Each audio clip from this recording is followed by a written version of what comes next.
1880-1923, c'est Mauboussin dans l'émotion.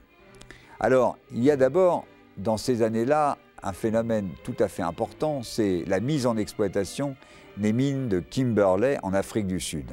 Elles viennent d'être découvertes et de ce fait, le diamant va devenir de moins en moins rare et ça correspond également chronologiquement à la montée en puissance des fortunes industrielles. N'oublions pas qu'à l'époque, en France et en Europe, on assiste au take-off industriel, à l'émergence de ces familles qui vont s'enrichir, qui vont d'ailleurs s'enrichir considérablement et qui vont être particulièrement friandes de diamants et de bijoux réalisés à ces diamants. La France connaît, très momentanément, une accalmie politique. Et c'est à ce moment-là que Georges Mauboussin, le neveu des Nourris, qui est d'abord apprenti chez son oncle, finit par prendre la direction des ateliers en 1883.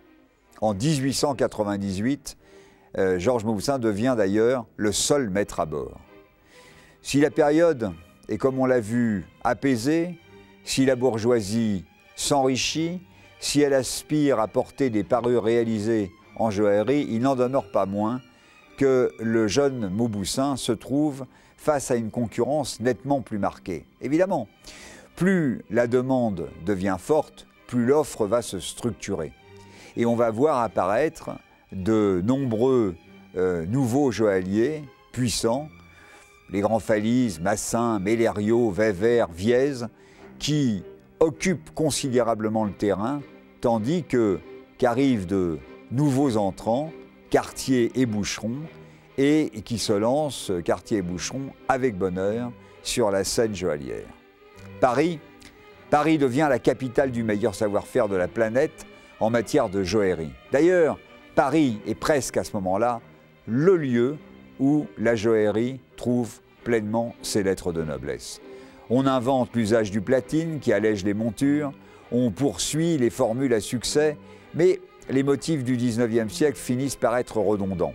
La fleur de lys, les rinceaux, les palmettes, les guirlandes de fleurs, les nœuds de ruban façon Marie-Antoinette, encore et encore, les femmes sont si conventionnelles qu'elles sont pour la plupart fermées aux formules proposées par l'Art Nouveau, qui avec ses lignes en coup de fouet et ses évocations de femmes évanescentes, entretient une réputation sulfureuse. Pourtant, c'est sur cette émergence de l'Art Nouveau que Mauboussin va aller chercher les fondements de sa différenciation. Déjà à l'époque, Mauboussin s'insurge contre une définition graphique basée sur de trop grands classiques. Alors, Mauboussin laisse à ses confrères le développement de ces objets-là et préfère aller dans le domaine de l'Art Nouveau.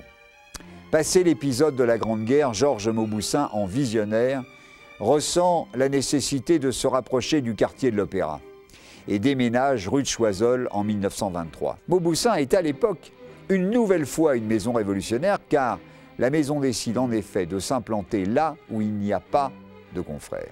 À cette occasion, M. Mauboussin va réorganiser les tâches, contrôler toutes les étapes de la fabrication, placer les ateliers de lapidaires et les diamantaires au sommet de l'immeuble. Les dessinateurs, les joailliers, les sertisseurs, les polisseuses se situeront par contre au-dessus directement des salons de vente et d'exposition situés au premier étage. Mais aucune vitrine ne sera directement sur la rue, car à cette époque-là, la clientèle est encore farouchement attachée à la confidentialité de ses achats. C'est, à tout le moins, ce que les joailliers croient à cette époque-là.